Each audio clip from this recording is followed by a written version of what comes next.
Queridos hermanos y amigos en la fe, ¿cómo andan ustedes? Nos volvemos a encontrar aquí en Redil FM, donde en esta oportunidad vamos a compartir en familia un espacio con pequeños programas de 10 minutos o 12 minutos que pertenecen a Radio Transmundial. Y estos programas nos hablan de nuestra vida cotidiana, cómo enfrentar los desafíos de cada día de acuerdo a la palabra y la bendición de Dios. Vamos a tener al doctor Lucas que nos habla de la salud de un creyente. También vamos a tener Mujeres de Esperanza, consejos para las hermanas. Esperanza en el camino, temas que tocan problemas también del diario vivir, cómo resolverlos.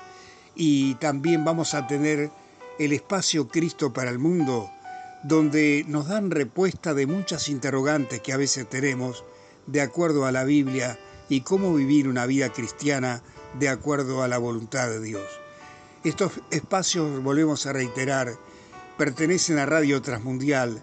Cada uno dura más o menos 10-12 minutos y con mucho gusto lo vamos a compartir para que juntos podamos crecer en la fe y en el conocimiento de nuestro Señor Jesucristo.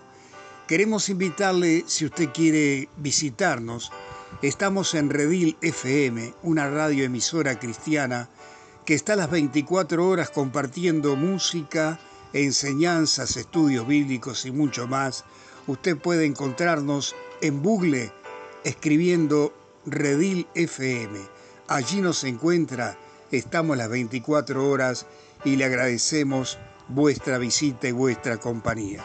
Vamos entonces a comenzar a compartir estos 3 programas que tenemos para este día. Vamos a disfrutar de 50 minutos o 55 minutos de buenos programas para toda la familia.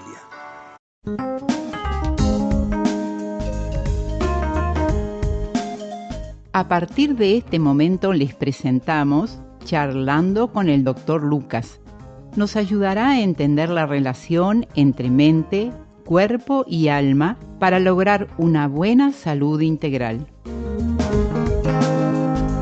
Hoy el Dr. Lucas hablará acerca de cómo las familias alcanzan el equilibrio al atravesar los diferentes estados en la vida. Esto es importante ya que la falta de balance puede causar gran estrés en la vida o ayudarnos a crecer. Comencemos con la historia de una familia. Sabrina tenía 38 años y vivía en una villa rural. Su esposo trabajaba duro como granjero y vendedor, y ella trabajaba en una tienda en la villa. Su hija tenía 12 años y era una buena estudiante, pero Sabrina había notado que su hija estaba atravesando cambios emocionales y físicos que eran un poco más inquietantes de lo que ella pensaba que sería el paso de sus hijos a la adolescencia. Ella y su esposo habían discutido esto, pero no estaba segura de cómo manejar esos cambios. A veces estaba tan molesta con su hija que le gritaba y luego se sentía mal. En otros momentos no hacía nada. Estaba insegura de qué era lo correcto y cómo ser más balanceada. Su esposo también se sentía frustrado. Un día Sabrina estaba hablando con una amiga acerca de este tema, ya que ella también tenía hijas de la misma edad. Le dijo que en la clínica local a veces tenían charlas de estos temas y le sugirió que fueran juntas a una. Fueron y escucharon a un pediatra hablar de este asunto. El pediatra comenzó diciendo que investigadores de terapia familiar concuerdan en que las familias normales atraviesan una serie de estados. Esos estados se comparan a menudo con los estados por los que atraviesa un individuo al ir desarrollándose desde la infancia a la adultez. Sabemos que hay ciertas tareas para el desarrollo que cada familia tiene que alcanzar durante cada fase en particular. Si estas tareas no se logran con éxito, la familia probablemente experimentará dificultades en la siguiente fase. Esto es muy similar a los estados de desarrollo en un niño. Si el niño no alcanza las tareas de desarrollo de una fase, tendrá dificultades en la siguiente fase. El pediatra continuó diciendo que otras similitudes entre fases familiares de desarrollo y fases de desarrollo de los niños es que la mayoría de los problemas tienden a ocurrir cuando las familias se están moviendo de una fase a la siguiente. Esto es así para los niños y también para toda la familia. Vemos esto de forma más clara cuando observamos las diferentes fases de la familia. El pediatra dijo que hay 6 fases de desarrollo familiar que han sido definidas por los expertos en terapia familiar. Él dijo que mencionaría cada fase y los cambios de desarrollo necesarios en cada una de ellas. Sabrina estaba sorprendida, pero muy interesada cuando el pediatra dijo que la primera fase de la familia se titula así: Entre familias, el joven adulto liberado. Este era el tiempo cuando el joven adulto se separa de su familia de origen. Esto se incluye como la primera fase de la nueva familia, porque es necesario, antes de que las otras fases puedan ocurrir con éxito. De manera de formar una nueva familia, los individuos tienen que ser capaces de separarse emocionalmente de sus padres. Por supuesto, esto no significa que ellos no continúen teniendo una relación positiva con sus padres. Durante esta fase, el individuo tiene que ser capaz de desarrollar otras relaciones y establecerse en el área laboral si son capaces de alcanzar la separación emocional de sus familias, el desarrollo de relaciones saludables y el establecimiento de sí mismos en el trabajo. Entonces, recién estarán listos para la segunda fase. El pediatra dijo luego que lo siguiente debía ser lo más importante. La segunda fase es la unión de las familias por medio del matrimonio. Esta es la fase de la nueva pareja. Un cambio emocional crucial que debe ocurrir en la fase es el compromiso con el nuevo sistema familiar. Durante esta fase, la nueva pareja tiene que ajustar su manera individual de hacer las cosas. La tercera fase que el pediatra mencionó es la familia con niños chicos. El pediatra dijo que la cuarta fase de la familia es cuando los hijos llegan a la adolescencia. El pediatra continuó diciendo que la quinta fase es lanzar a los hijos y seguir adelante. Durante esta fase, los hijos se están estableciendo a sí mismos en su vida familiar independiente y debe haber un cambio en el enfoque del sistema marital hacia una pareja nuevamente. Finalmente, durante esta fase, la pareja generalmente tiene que tratar con incapacidades físicas o la muerte de sus padres o de los abuelos. La sexta y última fase es cuando la familia está en la vida madura. Las tareas de la fase son mantener las funciones e intereses de la pareja de cara al declive físico. Así que estas son las 6 fases del desarrollo familiar que son generalmente aceptadas por los expertos en terapia familiar. Otra dificultad común en relación a la nueva fase es cuando los hijos dejan el hogar. Si una pareja no analiza completamente los asuntos de relación tempranamente en el matrimonio, esos problemas pueden disminuir luego de que nacen los hijos, simplemente porque la atención estaba enfocada en los hijos.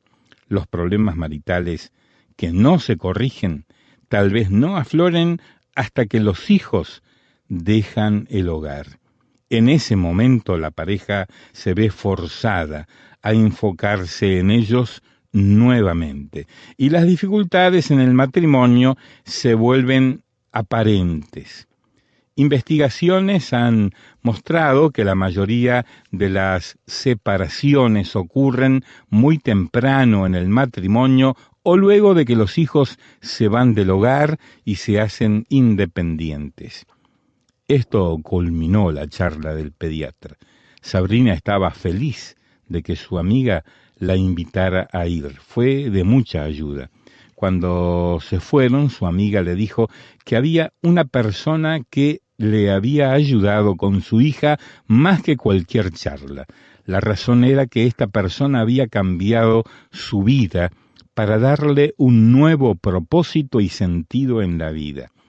Esta persona, le dijo la amiga de Sabrina, era Jesucristo. Además, la Biblia, que es el libro que habla acerca de Jesucristo, le había dado a ella mucha información sobre la crianza de los hijos. Sabrina quería saber más acerca de Jesús. Quería saber cómo ser mejor madre. Su amiga abrió la Biblia en un lugar que dice: instruye al niño en su camino, y aun cuando fuere viejo, no se apartará de él. Luego le mostró que Jesús amaba tanto a los niños que los dejó acercarse a él. Luego le mostró lo que para ella era el pasaje más importante de la Biblia y que dice: mas el fruto del Espíritu es amor, gozo, paz, paciencia, benignidad, bondad, fe, mansedumbre, templanza. Su amiga le dijo que antes de aceptar a Jesús en su corazón, ella había tenido serios problemas con algunas de estas características, pero en especial con la paz, paciencia y templanza. Ella no sabía cómo cambiar esto. Sin embargo, aprendió que Jesús le dio poder para cambiar.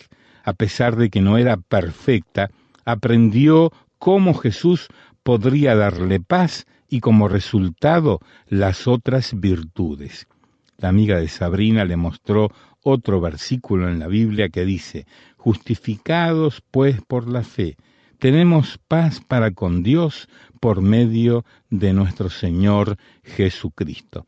Sabrina le preguntó cómo podría ella conocer a Jesús y recibir esa paz, propósito, paciencia y autocontrol en su vida. Ella sabía que necesitaba resolver los problemas que estaba teniendo con su hija y también sabía que no podía lidiar con esto por ella misma.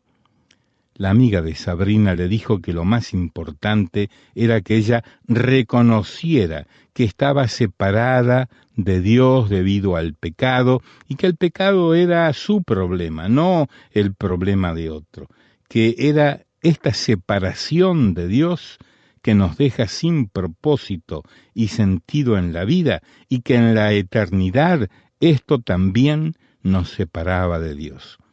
Ella nuevamente le mostró un lugar en la Biblia que dice: por cuanto todos pecaron y están destituidos de la gloria de Dios. Esto significa que todas las personas han pecado y debido a ese pecado han sido apartados de lo que Dios quiere para ellos. Luego su amiga fue a otro pasaje de la Biblia que dice que la paga del pecado es la muerte, mas la dádiva de Dios es vida eterna en Cristo Jesús, Señor nuestro. Le dijo que esto significaba que el castigo por nuestro pecado es que la muerte espiritual o separación de Dios ahora y separación eterna de Él luego de la muerte es un hecho. Todo lo que tenemos que hacer es creer que Él murió por nuestros pecados en lugar nuestro. Entonces le citó otro pasaje de la Biblia que dice: Dios muestra su amor para con nosotros en que, siendo aún pecadores, Cristo murió por nosotros. Su amiga continuó mostrándole un último versículo que dice que si confesares con tu boca que Jesús es el Señor y creyeres en tu corazón que Dios le levantó de los muertos, serás salvo. Si creemos esto, entonces somos salvos y tenemos vida ahora, que es abundante, y vida eterna luego de la muerte. La amiga de Sabrina le dijo que hiciera esta oración: Querido Jesús, sé que soy pecador y que he pecado. Sé que te necesito para que te encargues de mis pecados. Creo que moriste en la cruz por mí y que luego de morir te levantaste de la muerte y ahora vives para mostrar tu victoria sobre el pecado y la muerte. Te pido que vengas a mi vida y me des una vida nueva. Te lo pido en Jesús. Amén. Luego de que Sabrina hizo esta oración, tuvo nueva paz y propósito en su vida, que le dio autocontrol y paciencia con su hija. Usted también, amiga y amigo oyente, puede tener esta nueva vida en Jesucristo si hace esta oración y cree en Jesucristo como su Salvador, tal como lo hizo Sabrina. ¿Desea hacerlo? Hágalo en este momento. Crea en Jesús como su Salvador. Luego, escríbame a la dirección que enseguida voy a proporcionarle. Que Dios le bendiga ricamente.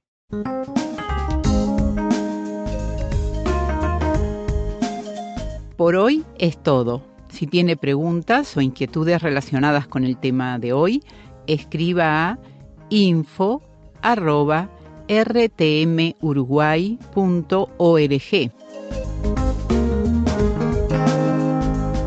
Reitero, info@rtmuruguay.org o por correo postal a casilla de correo 5051, Montevideo, Uruguay. Fue una producción de Radio Transmundial.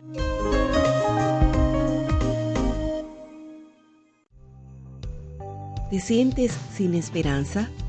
¿Te cuesta confiar en las personas? ¿Tienes miedo al futuro? No estás solo. Hay una esperanza real para ti, una que no cambia, una que sostiene. Bienvenido a Esperanza en el Camino, un espacio donde personas reales comparten cómo encontraron vida y propósito en el Evangelio y la persona de Jesús. Hoy hablaremos sobre ¿dónde está Dios en medio del sufrimiento?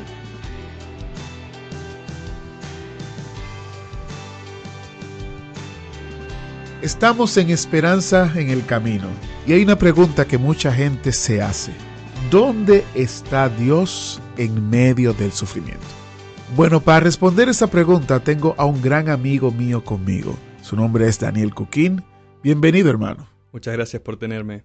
El honor es todo mío y tienes una pregunta interesante por delante.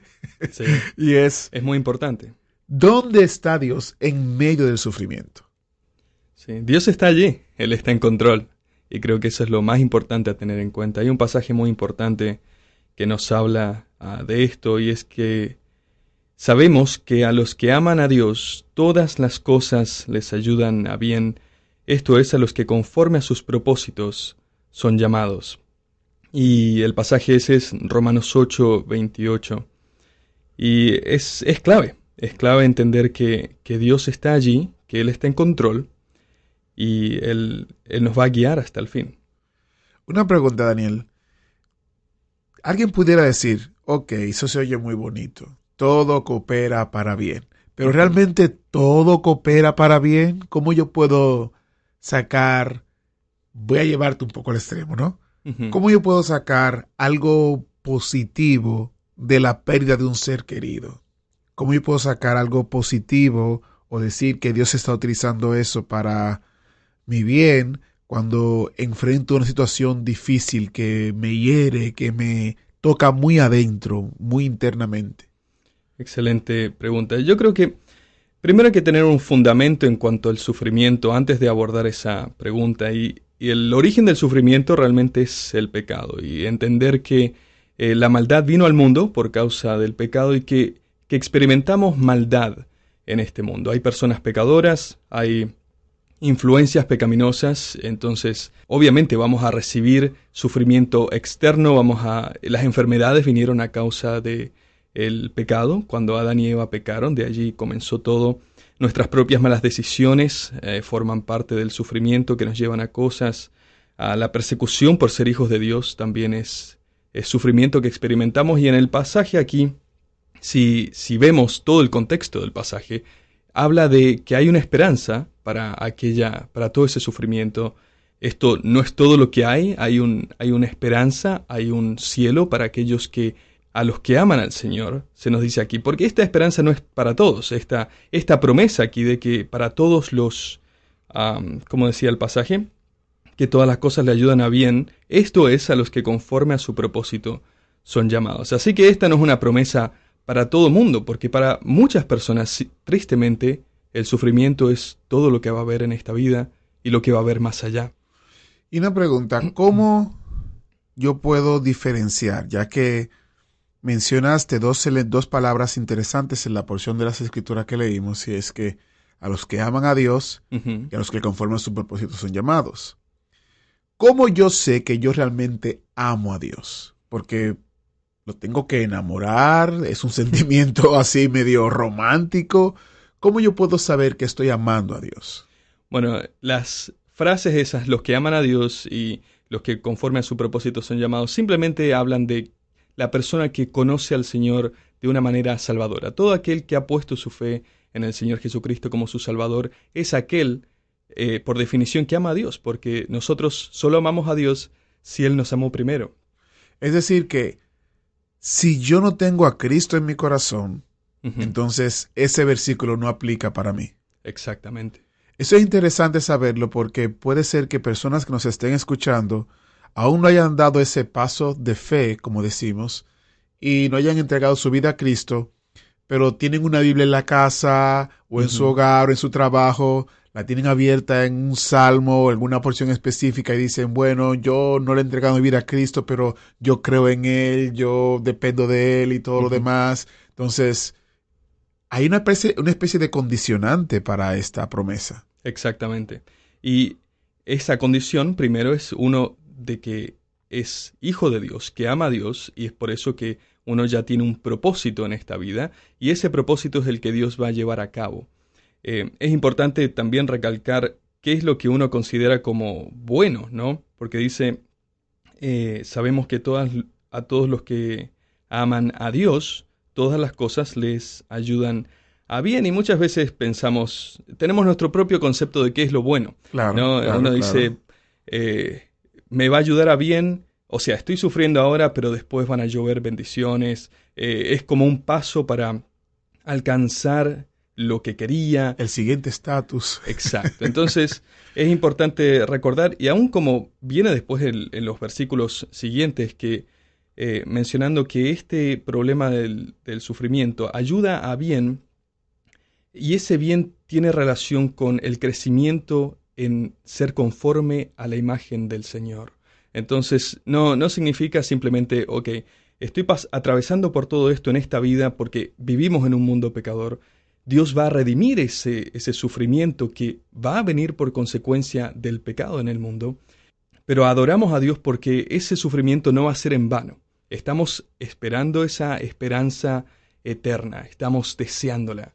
Pero mientras tanto, ¿qué pasa? Dios va a usar ese sufrimiento para conformarnos a su imagen. Y muchas veces tenemos la idea de que lo bueno es comodidad, lo bueno es felicidad, lo bueno es entretención, que lo bueno simplemente es, no sé, uno dice, ¿cómo fue tu día? Muy bueno, ¿por qué? Bueno, claro. Y todo le salió como quería. Exacto, porque todo fue acorde a mi plan, nada Claro, se metió en mi camino, sí, el sol estaba brillante, etc. Pero, ¿qué es un buen día según Dios? Un buen día según Dios es que, para uno, es que uno le obedezca, que uno haya atravesado la dificultad tomado de la mano del Señor, que uno haya aprendido a confiar en Él y entender quién es Él. Es interesante eso que tú dices, porque si bien es cierto, como seres humanos, la tendencia es a centrarnos en nosotros. Uh-huh. Si va de acuerdo a mi plan, cada mañana hago una especie de agenda del día y hago un checkmark cada vez que avanzo en algo. Digo, bueno, quería hacer 5 cosas, hice 5 cosas y 2 más. Este día fue excelente. Pero ¿qué pasa cuando no está desde la perspectiva de Dios? Uh-huh. Y muchas veces ocurre también que cuando las cosas no salen como nosotros esperamos y quizás sufrimos por esa razón, nos preguntamos, ¿dónde está Dios? Uh-huh. ¿Cómo podemos dar quizás una respuesta que podamos entender o comprender? ¿De dónde está Dios cuando las cosas no salen como nosotros queremos? Muy buena pregunta. Dios está allí. Y yo creo que lo más importante a recalcar, porque recuerdo que hasta hiciste una pregunta muy profunda que no la respondí de lleno. Okay. Y en cuanto a una situación muy personal, en cuanto a la pérdida de un hijo y todo eso, que obviamente es un dolor indescriptible. Sí. Y tantas cosas que suceden en este mundo. Uno pensar en las guerras, pensar en situaciones aún individuales, enfermedades crónicas. Lo más importante a recalcar es reconocer el carácter de Dios. Muchas veces nosotros nos elevamos y pensamos, si las cosas fueran como yo quisiera, sería mejor. O sea, si esta persona no estuviera atravesando este sufrimiento, sería mejor. Claro. Pero ¿quiénes somos nosotros para decir esto es mejor? Y yo creo que es importante reconocer y realmente creer. Por eso el Señor nos manda a creer su palabra, es de que creemos que realmente que Dios es amor, realmente creemos que Él es sabio, y no solamente eso, creemos realmente que Dios es más sabio que nosotros, que Dios ama más a mi ser querido, más que yo, y creo que muchas veces tenemos que pedir perdón al Señor y decirle, yo no amo tanto, perdón Señor porque estoy poniéndome en un estándar más alto que tú. Tú amas más a esa persona que yo. Tú sabes más que yo. Tú eres más inteligente que yo. Tú sabes todo desde el principio al fin. Tú eres todopoderoso. Entonces, me someto a lo que tú estás haciendo porque reconozco que yo no sé tanto como tú y no amo tanto como tú. Escucharte hablar me hace pensar que alguien que tiene conocimiento de Dios puede llegar evidentemente más fácil a esa conclusión Uh-huh. que alguien que no tiene a Cristo en su corazón. ¿Qué tendría que hacer o qué tendría que ocurrir en la vida de una persona que aún no ha entregado su vida a Cristo para llegar o comenzar a caminar en ese camino de, ok, Dios es más inteligente que yo, Dios es más sabio que yo, Dios conoce el final y el principio, Dios es un Dios todopoderoso, Dios ha demostrado que puedo confiar en Él? ¿Cómo llegaría? ¿Qué tiene que ocurrir en la vida de esa persona? No sé si la pregunta es complicada, ¿no? O es compuesta. Uh-huh. Pero ¿qué tendría que ocurrir en la vida de una persona que aún no tiene a Cristo en su corazón, que llegue a esa conclusión de que puedo confiar en Dios?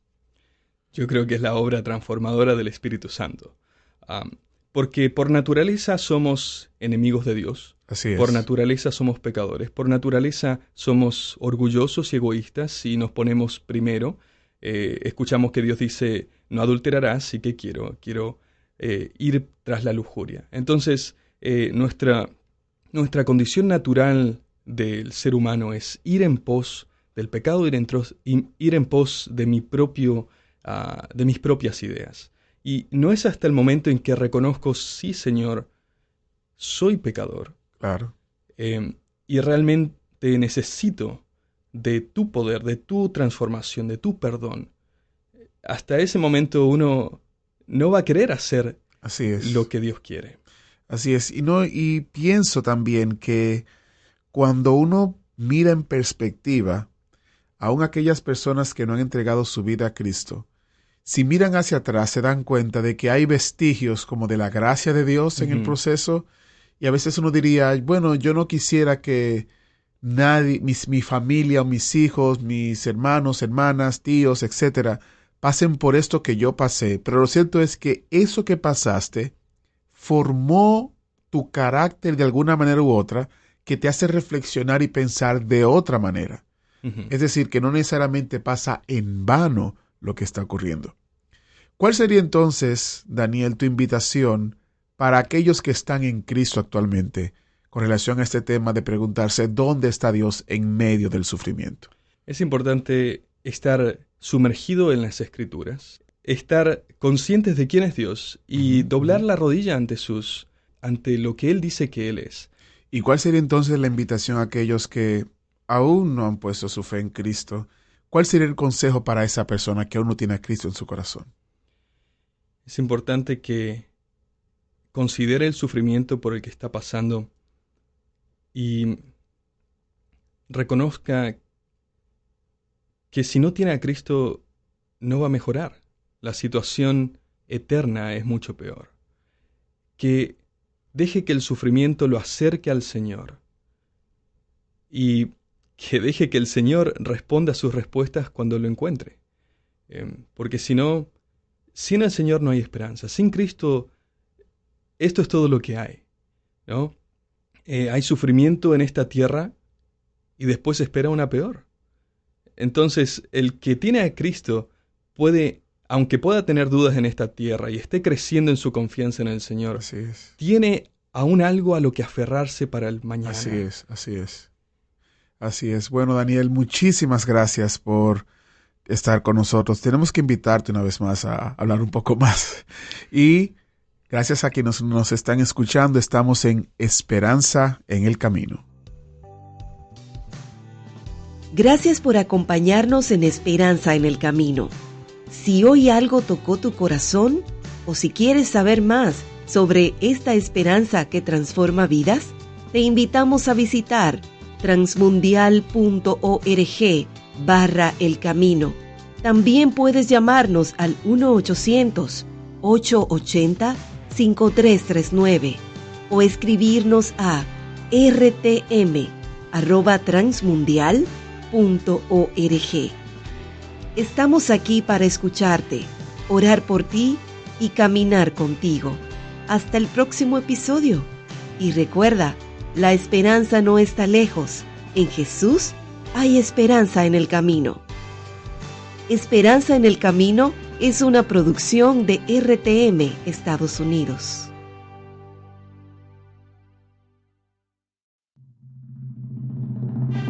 Hola y bienvenido a Preguntas sobre la Vida, presentado por Cristo para el Mundo y Radio Transmundial. Soy su anfitriona y mi nombre es Bella Sarón Herrera. Estos programas tienen un formato de preguntas y respuestas y consisten en preguntas típicas que los oyentes como usted pueden tener sobre diferentes temas que son importantes, incluidas preguntas sobre Dios, Jesús, el cielo y la oración. Ninguna pregunta está fuera de los límites. Algunas preguntas que escuchará pueden ser antagónicas o incluso hostiles, pero mi invitado y yo, al frente de los programas, respetamos los diferentes puntos de vista. Mi invitado de hoy es Gustavo Salcedo. Hola, Bella Sarón, un abrazo para ti y un saludo para todos nuestros oyentes. Hola Gustavo, bienvenido, gracias. Nuestro programa de hoy trata sobre preguntas sobre la oración, a la luz de la palabra de Dios, y plantea preguntas importantes sobre la oración, que es, ¿por qué es importante y cómo hacerla? Hay un Dios en el cielo que nos escucha cuando oramos. Tenemos la maravillosa promesa que Él nos escucha cuando hablamos con Él. Empecemos por pedirle a Dios que nos ayude. Padre Celestial, bendito Señor, ayúdanos mientras consideramos algunas preguntas importantes sobre la oración a la luz de tu palabra. Ayúdanos. En el nombre de Jesús. Amén. Yo haré las preguntas y mi invitado Gustavo dará las respuestas. ¿Comenzamos, Gustavo? ¿Qué es la oración?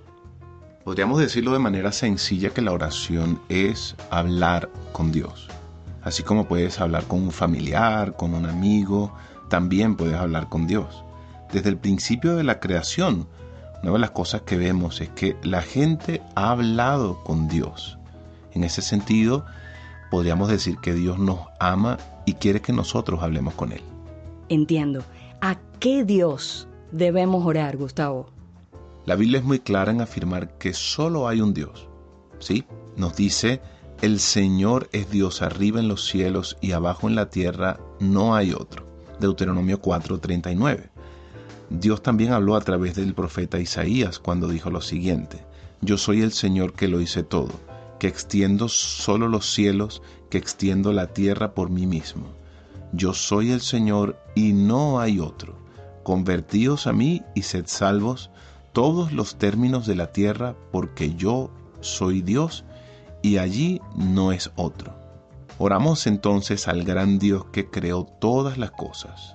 Fíjate, Gustavo, por acá nos acaba de llegar un comentario y al final una pregunta muy interesante.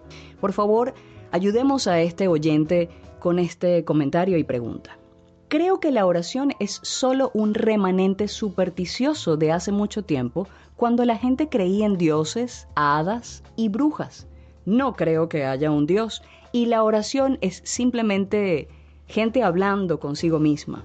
¿Cómo pueden las personas iluminadas creer que hay un Dios que escucha nuestras oraciones? ¿Cómo puedes contestar a esto, Gustavo? Muy franca la pregunta. Fíjate, podemos saber que hay un Dios y podemos saber que Dios nos escucha y responde nuestras oraciones. De hecho, el mundo mismo y la naturaleza de Él nos declaran que hay un Dios. Por ejemplo, la Biblia dice lo siguiente, que las cosas invisibles de Dios, su eterno poder y deidad, se hacen claramente visibles desde la creación del mundo, siendo entendidas por medio de las cosas hechas, de modo que los hombres no tienen excusas. Romanos 1:20. También afirma la Biblia que los cielos cuentan la gloria de Dios y los cielos proclaman la obra de sus manos. Día tras día derraman palabras, noche tras noche despliegan conocimiento. No hay habla ni lenguaje donde no se escuche su voz. Por toda la tierra salió su voz, hasta los confines de la tierra sus palabras. Estas son palabras del Salmo 19, los primeros 3 versículos. Durante el día puedes ver el sol mientras aparentemente se mueve a través de los cielos. Durante la noche puedes ver la luna y las estrellas. Toda la creación de Dios da testimonio de que Él es un gran Dios de poder y sabiduría. Además, el salmista dijo que la creación misma nos habla que hay un Dios. No importa qué idioma pueda hablar la persona, puede entender el idioma de la creación y que hay un gran Dios que creó todo esto.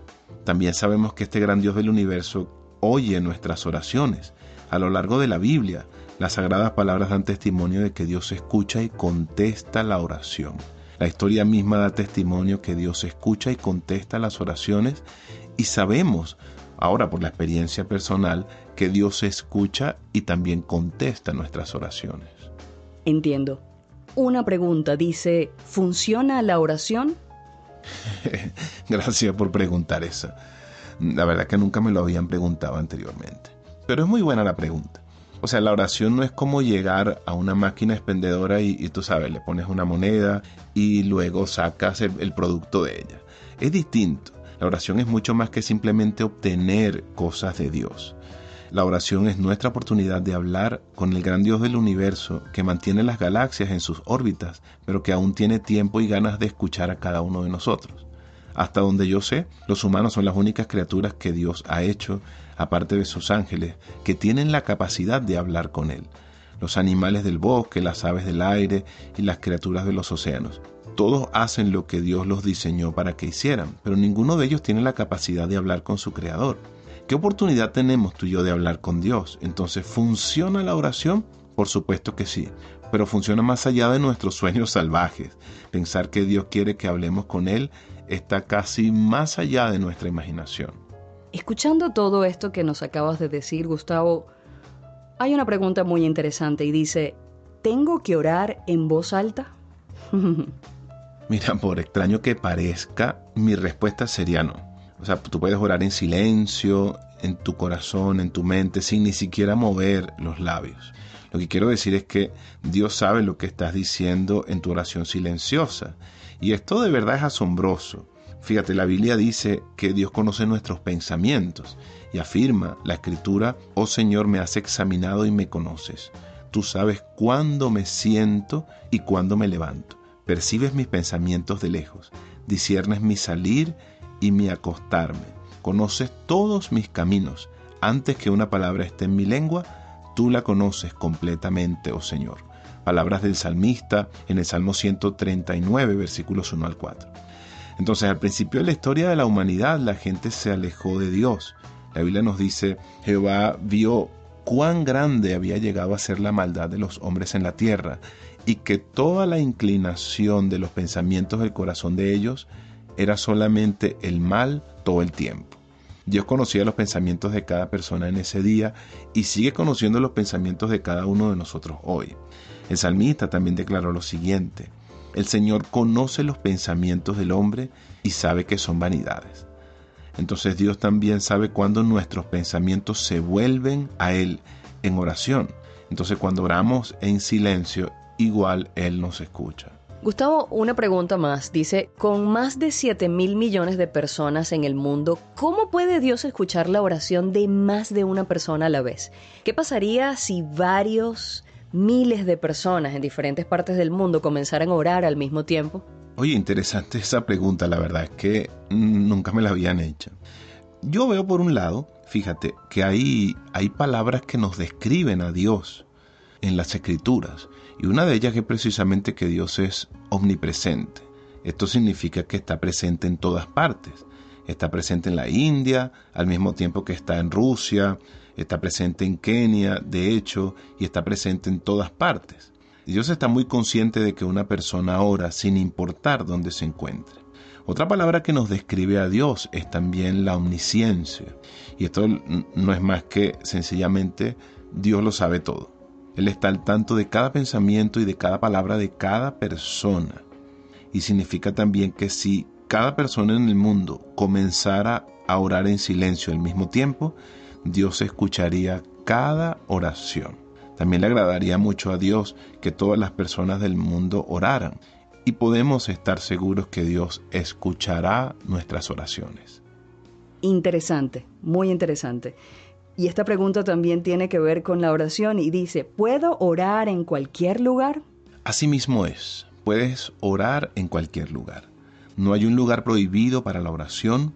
Por ejemplo, el profeta Daniel sin duda oró después de que lo arrojaron a una guarida de leones hambrientos. Y Dios escuchó su oración y a la mañana siguiente Daniel le dijo al rey persa, «Oh rey, vive para siempre, mi Dios envió a su ángel y cerró la boca de los leones y no me han hecho daño». Esto es el libro del profeta Daniel, capítulo 6, versículos 21 y 22. También el apóstol Pablo y sus compañeros Silas oraron en una cárcel en Grecia. El profeta Jonás oró desde el vientre de un gran pez después que el pez se lo tragó. Es decir, tú puedes orar en tu habitación, puedes orar caminando por el camino, mientras trabajas. Literalmente puedes orar en cualquier lugar.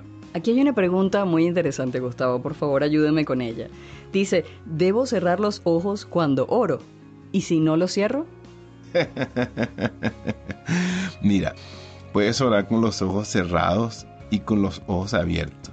Si estás orando en tu habitación, cerrar los ojos podría ayudarte más bien a concentrarte en hablar con Dios sin ninguna distracción. Sin embargo, si estás orando mientras cruzas la calle, obviamente vas a orar con los ojos bien abiertos. Entiendo. ¿Debo arrodillarme e inclinarme cuando oro? Mira, hay momentos apropiados para cada cosa. Lo que quiero decir con eso es que habrá momentos en los que sería bueno arrodillarse e inclinarse para orar. Esta es una posición, por cierto, que comunica, tú sabes, sumisión, reverencia, humildad, pero ciertamente no es necesario que te arrodilles todas las veces que oras. Para mí lo importante que enseña la Escritura es que ores, indistintamente de la posición que tengas al hacerlo. Por acá nos acaba de llegar una pregunta muy interesante y bien valedera. Dice, ¿necesito usar palabras especiales o hablar de cierta manera cuando oro? Creo que no. Es decir, no necesitas usar palabras especiales o hablar de cierta manera cuando oras. Puedes simplemente hablar con tus propias palabras a tu propia manera y aún así Dios siempre te escuchará. Dios entiende cada idioma y cada dialecto. Entonces, ¿puedo hablar con Dios como hablaría con un amigo? Sí, claro que sí. Puedes hablar con Dios como lo harías con un amigo, porque de hecho Dios es nuestro amigo y agradece que hablemos con Él. Permíteme decir algo sobre esto. Y por favor, no me malinterpreten. Nosotros podemos hablar con Dios en cualquier momento y en cualquier lugar a nuestra manera. Sin embargo, siempre debemos tener en cuenta que Dios es un Dios grande y maravilloso, y nuestras oraciones no deben ser frívolas, superficiales o irreverentes. No debemos pensar que Dios es como el hombre de arriba o algo así. Es más bien el Dios del universo que nos ama y quiere que hablemos con Él. Qué bueno escuchar tus respuestas, Gustavo, agradecida. Y hemos llegado al final de nuestro programa. Querido oyente, te desafío a tomar tiempo cada día para orar a Dios. Aquí hay 2 cosas simples de las que puedes hablar con Él. Gracias a Dios por sus bendiciones. Y pídele a Dios que esté contigo y te guíe. Ahora cerremos agradeciendo a Dios por nuestro privilegio de hablar con Él. Y escucha atentamente mientras oro. Cuando haya terminado, lo haré de nuevo, una frase a la vez. Haré una pausa después de cada oración y dejaré que ores conmigo, allí en tu corazón. Querido Dios, gracias porque podemos hablar contigo. Gracias por este medio de gracia que nos has dejado. Te queremos muchísimo. En el nombre de Jesús. Amén. Ahora únete a mí para orar esta oración. Una frase a la vez. Haré una pausa para permitirte repetir esta oración después de mí. Hazla tuya. Ora en voz alta. Dilo en serio, con todo tu corazón. Querido Dios, gracias porque podemos hablar contigo. Padre Celestial, ayúdanos. En el nombre de Jesús. Amén. Te animo a escuchar más programas de preguntas sobre la vida presentados por Cristo para el Mundo y Radio Transmundial. Para darnos tu opinión del programa o si quieres enviar tus preguntas, escríbenos a cristoparaelmundo@transmundial.org. cristoparaelmundo@transmundial.org o visita nuestro sitio en internet cristoparaelmundo.com. Una vez más, cristoparaelmundo.com. ¡Hey! ¿Qué es lo que siempre has querido saber de la oración?